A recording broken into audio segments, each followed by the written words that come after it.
I spent years building a business for financial freedom, only to learn the hard way that it wasn't worth it. Here's what I wish I knew before wasting years of my life. Like most people, I thought freedom meant working crazy hours now to never work again. Build something big, scale it up, and then enjoy life later. So I did exactly that. Built a business focusing only on future rewards. Every extra hour, every missed moment with friends, every skipped vacation, all justified by this promise of future freedom. Eventually though, reality caught up. Because every success brought new obligations. More clients meant more meetings. Higher revenue meant more responsibility. My freedom business had become a cage of my own design.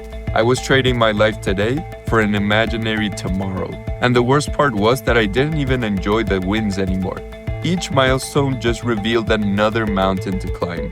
A bigger month meant higher expectations and less time for myself. I was always running, always chasing, but never arriving to the destination. There were days where I'd actually wake up dreading to check my phone because I knew what awaited.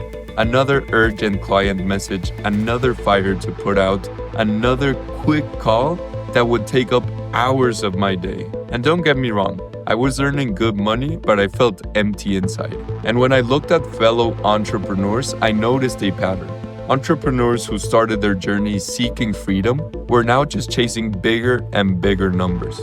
The original mission of why they started in the first place was lost in the endless pursuit for more. And some genuinely loved what they built, but others were just trapped in a cycle they couldn't break, confusing money with the freedom they originally wanted. I'd sit at my desk each morning staring at my calendar full of calls, feeling just as trapped as any regular job. I still had to show up, doing the things I didn't enjoy, and the only difference was that I had built this cage myself. I would often think to myself, I'd rather be doing anything else but this. And that's when it hit me.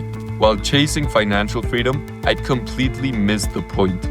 Freedom isn't about having enough money to stop working. It's about building something you actually want to work on indefinitely. The real question wasn't, how can I make more money to be free later? It was, what would I happily do even if I went broke tomorrow? And this changed everything. Instead of building a business I could tolerate until some magical future date, I started designing a business around what I naturally enjoyed doing. At first, this felt counterintuitive, since everything we're taught about business suggests grinding through the hard parts, focusing on profits first, doing whatever it takes to scale.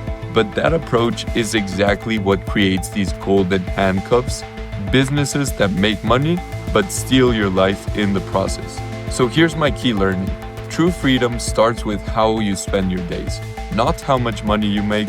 It's about building something that feels more like freedom from day one and not something that you have to eventually escape from. And funny enough, when you build around work you genuinely enjoy, growth comes naturally.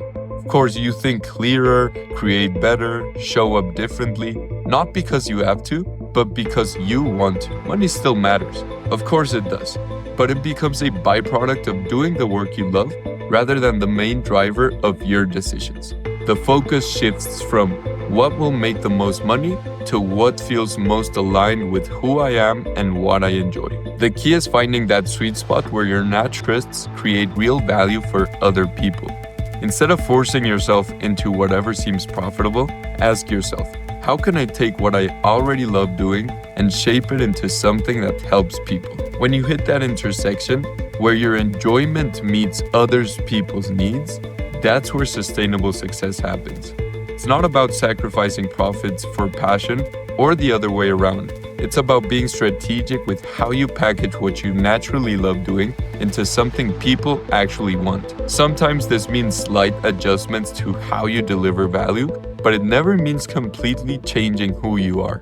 And once again, this isn't about blindly following your passion or ignoring reality. It's about being intentional with how you spend your days and how you can genuinely help others. About creating something sustainable, not just financially, but emotionally and mentally too. The magic happens when you build systems around what energizes you, when you stop trying to fit yourself into someone else's business model and start designing one that actually fits who you are. One where the day-to-day work feels like freedom, not something you're trying to escape from. Because here's the truth about freedom. It's not some distant destination you reach after years of doing work you hate. It's not about building now and enjoying later. It's about aligning what you love, what helps other people, what creates income, and starting today. And of course, I'm not saying it's easy. There's still hard work involved. There are still challenges to face and problems to solve. But when these challenges are connected to something you actually care about, they become puzzles to solve rather than barriers to escape from. Looking back now, I see how backwards I had it. I thought freedom meant having enough money to never work again. But real freedom, it's about creating work that feels like freedom from day one. So before you spend years building something you hope to escape from one day, ask yourself, what would you even do if money wasn't the goal?